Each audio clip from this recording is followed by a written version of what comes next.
ಎಲ್ರಿಗೂ ನಮಸ್ಕಾರ. ಈಗ KGID ಲಾಗಿನ್ ಅಲ್ಲಿ GIS ಅಪ್ಲಿಕೇಶನ್ ಹೇಗೆ ವೆರಿಫೈ ಮಾಡೋದು ಅನ್ನೋದನ್ನ ನೋಡೋಣ. ಮೊದಲನೇದಾಗಿ ಈಗ ನಾವು KGID ಲಾಗಿನ್ ಅಲ್ಲಿ KGID ಲಾಗಿನ್ ನ ಸೆಲೆಕ್ಟ್ ಮಾಡ್ಕೋಬೇಕು.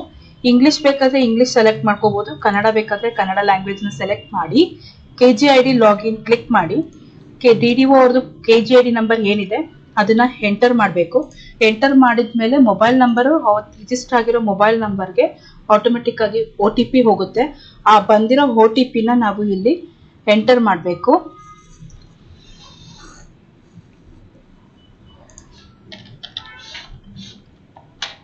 OTP ಎಂಟ್ರಿ ಮಾಡಾದ್ಮೇಲೆ ಕ್ಯಾಪ್ಚಾ ಏನಿದೆ ಆ ಕ್ಯಾಪ್ಚಾನ ಎಂಟ್ರಿ ಮಾಡಬೇಕು. ಕ್ಯಾಪ್ಚಾ ಎಂಟ್ರಿ ಮಾಡಿ ಲಾಗಿನ್ ಬಟನ್ ಮೇಲೆ ಕ್ಲಿಕ್ ಮಾಡಿ ಈಗ DDO ಸೆಲೆಕ್ಟ್ ಕ್ಯಾಟಗರಿನ ಸೆಲೆಕ್ಟ್ ಮಾಡಿ ಸ್ವಿಚ್ ಕ್ಯಾಟಗರಿ ಕೊಡಬೇಕು. ಇಲ್ಲಿ ಅಪ್ಲಿಕೇಶನ್ ಫಾರ್ ವೆರಿಫಿಕೇಶನ್ ಅಲ್ಲಿ ಗ್ರೂಪ್ ಇನ್ಸೂರೆನ್ಸ್ಗೆ ಹೋಗಬೇಕು. Group insurance GIS application for verification ಮೇಲೆ ಕ್ಲಿಕ್ ಮಾಡಿದ್ರೆ ಅಪ್ಲಿಕೇಶನ್ ಏನ್ ಪ್ರೊಸೆಸ್ ಮಾಡಿರ್ತಾರೆ ಅಪ್ಲಿಕೆಂಟ್ ಅದು ಇಲ್ಲಿ ಬಂದು ಕೂತಿರುತ್ತೆ. ಇಲ್ಲಿ ವ್ಯೂ ಅಪ್ಲಿಕೇಶನ್ ಮೇಲೆ ಕ್ಲಿಕ್ ಮಾಡಿ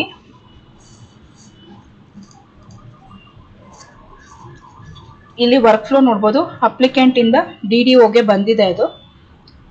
ನೆಕ್ಸ್ಟ್ ಬಟನ್ ಮೇಲೆ ಕ್ಲಿಕ್ ಮಾಡಿ ಇಲ್ಲಿ ನಿಮಗೆ 3 ಫಾರ್ಮ್ಸ್ ವಿಸಿಬಲ್ ಇರುತ್ತೆ. ಅಪ್ಲಿಕೆಂಟ್ ಅಪ್ಲೋಡ್ ಮಾಡಿರೋ ಅಂತ ಅಪ್ಲಿಕೇಶನ್ ಫಾರ್ಮು, ಮೆಡಿಕಲ್ ಫಾರ್ಮು ಇಲ್ಲಿ ಡಿಸ್ಪ್ಲೇ ಆಗ್ತಿರುತ್ತೆ. ಅಪ್ಲೋಡ್ ಡಾಕ್ಯುಮೆಂಟ್ಸ್ ನ ಇಲ್ಲಿ ಕ್ಲಿಕ್ ಮಾಡಿ ವ್ಯೂ ಮಾಡಬಹುದು. ಫಾರ್ಮ್ 6 ಅಷ್ಟೇ, ಇನ್ ಕೇಸ್ ಅವ್ರು ಅಪ್ಲೋಡ್ ಮಾಡಿದ್ರೆ ಈ ಫಾರ್ಮ್ 6 ನ ನಾವಿಲ್ಲಿ ಅಪ್ಲೋಡ್ ಮಾಡಿ ಚೆಕ್ ಮಾಡ್ಬೋದು. ಇಲ್ಲಿ ಬೇಸಿಕ್ ಡೀಟೇಲ್ಸ್ ನ ವೆರಿಫೈ ಮಾಡ್ತಾರೆ DDO. ಎಲ್ಲ ಡೀಟೇಲ್ಸ್ನೆಲ್ಲ ವೆರಿಫೈ ಮಾಡಿ ವೆರಿಫೈ ಬಟನ್ ಮೇಲೆ ಕ್ಲಿಕ್ ಮಾಡ್ತಾರೆ. ನಾಮಿನಿ ಡೀಟೇಲ್ಸ್ ಅಲ್ಲಿ ಕ್ಲಿಕ್ ಮಾಡಿದಾಗ ನಾಮಿನಿ ಯಾರಿಗೆ ಕೊಟ್ಟಿದ್ದಾರೆ ಎಲ್ಲ ಚೆಕ್ ಮಾಡಿ ವೆರಿಫೈ ಬಟನ್ ಮೇಲೆ ಕ್ಲಿಕ್ ಮಾಡ್ತಾರೆ. ನೆಕ್ಸ್ಟ್ ಪೇಮೆಂಟ್ ಡೀಟೇಲ್ಸ್, ಅವ್ರ ಪೇಮೆಂಟ್ ಆಗಿರೋದು ಎಲ್ಲ ಚೆಕ್ ಮಾಡಿಕೊಂಡು ರೆಫರೆನ್ಸ್ ನಂಬರ್ಗೆ ಅವರು ವೆರಿಫೈ ಅಂತ ಕ್ಲಿಕ್ ಮಾಡಿ ನೆಕ್ಸ್ಟ್ ಬಟನ್ ಮೇಲೆ ಹೋಗ್ತಾರೆ. ನೆಕ್ಸ್ಟ್ ಬಟನ್ ಮೇಲೆ ಕ್ಲಿಕ್ ಮಾಡಿ ಇದು ಸ್ಕ್ರೂಟಿನಿ ಬಂದು DDO ಅವ್ರಿಗೆ verification whether applicant details and nominee details are correct. Yes ಇದ್ರೆ ಎಸ್ ಕೊಡ್ಬೋದು, ನೋ ಇದ್ರೆ ನೋ ಕೊಡ್ಬೋದು. Whether applicant has paid initial deposit premium ಇದ್ರೆ ಎಸ್ ಮೇಲೆ ಕ್ಲಿಕ್ ಮಾಡಿ.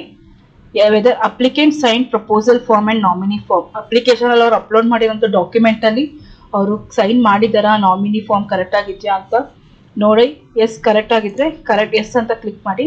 ಇವಾಗ whether uploaded files are correct ಅಂತ ಚೆಕ್ ಮಾಡ್ತಾರ, ಚೆಕ್ ಮಾಡಿಬಿಟ್ಟು ಅದು ಎಸ್ ಇದ್ರೆ ಎಸ್ ಮೇಲೆ ಕ್ಲಿಕ್ ಮಾಡಿ. ಇನ್ ಕೇಸ್ ಏನಾದರೂ ಅವ್ರಿಗೆ ನೋ ಇತ್ತು ಅಂತ ಅಂದ್ರೆ ಇಲ್ಲಿ ಇಶ್ಯೂ ಇನ್ ಅಪ್ಲಿಕೇಶನ್ ಫಾರ್ಮ್ ಅಂತ ಬಂದು ಆಟೋಮೆಟಿಕ್ ಆಗಿ ಅಪ್ಲಿಕೆಂಟ್ಗೆ ಸೆಂಡ್ ಬ್ಯಾಕ್ ಆಗುತ್ತೆ. ಇಲ್ಲ ಏನು ಕರೆಕ್ಷನ್ ಇಲ್ಲ, ಅಬ್ಜೆಕ್ಷನ್ ಎಲ್ಲ ಏನು ಇಲ್ಲ, ಎಲ್ಲ ಕರೆಕ್ಟ್ ಆಗಿದೆ, ಡೀಟೇಲ್ಸ್ ಅಪ್ಲೋಡ್ ಮಾಡಿರೋ ಡಾಕ್ಯುಮೆಂಟ್ಸ್, ಸೈನ್ ಡಾಕ್ಯುಮೆಂಟ್ಸ್ ಎಲ್ಲ ಕರೆಕ್ಟ್ ಆಗಿದೆ ಅಂತ ಅಂದಾಗ ಇಲ್ಲಿ DDO ಅವರು ಇಲ್ಲಿ ಏನು ಕರೆಕ್ಷನ್ ಇಲ್ಲ ಅಂತ ಅಂದಾಗ ಇಲ್ಲಿ ಅಪ್ರೂವ್ ಬಟನ್ ಮೇಲೆ ಆಟೋಮೆಟಿಕ್ ಆಗಿ ಕ್ಲಿಕ್ ಆಗಿ ಅಪ್ರೂವ್ ಬಟನ್ ಮೇಲೆ ಕ್ಲಿಕ್ ಆದಾಗ ಇಲ್ಲಿ ನಿಮಗೆ confirm changes are you sure you want to approve the application ಅಂತ ಆಗುತ್ತೆ. ಸೊ ಅಲ್ಲಿ DDO ಓಕೆ ಅಂತ ಕ್ಲಿಕ್ ಮಾಡಿದಾಗ ಅಪ್ಲಿಕೇಶನ್ ಪ್ರೊಸೆಸ್ ಸಕ್ಸಸ್ಫುಲಿ ಅಂತ ಬರುತ್ತೆ. ಆವಾಗ ಅದು KGID ಆಫೀಸ್ಗೆ ಅಪ್ರೂವ್ಡ್ ಅಂತ ಸ್ಟೇಟಸ್ ಅಲ್ಲಿ ಚೆಕ್ ಮಾಡ್ಕೋಬಹುದು. ಅಪ್ರೂವ್ಡ್ ಆಗಿರೋದು ಅಪ್ರೂವ್ಡ್ ರೆಫರೆನ್ಸ್ ನಂಬರ್ ಇಲ್ಲಿ ನಾನು ಸುಮಾ ಅನ್ನೋ ಅಪ್ಲಿಕೆಂಟ್ ಇಲ್ಲಿ ನೋಡಿದ್ದು, ಇಲ್ಲಿ ಅಪ್ರೂವ್ಡ್ ಡೇಟ್ ಮತ್ತೆ ರೆಫರೆನ್ಸ್ ನಂಬರ್ ಎಲ್ಲ ಜನರೇಟ್ ಆಗಿರುತ್ತೆ.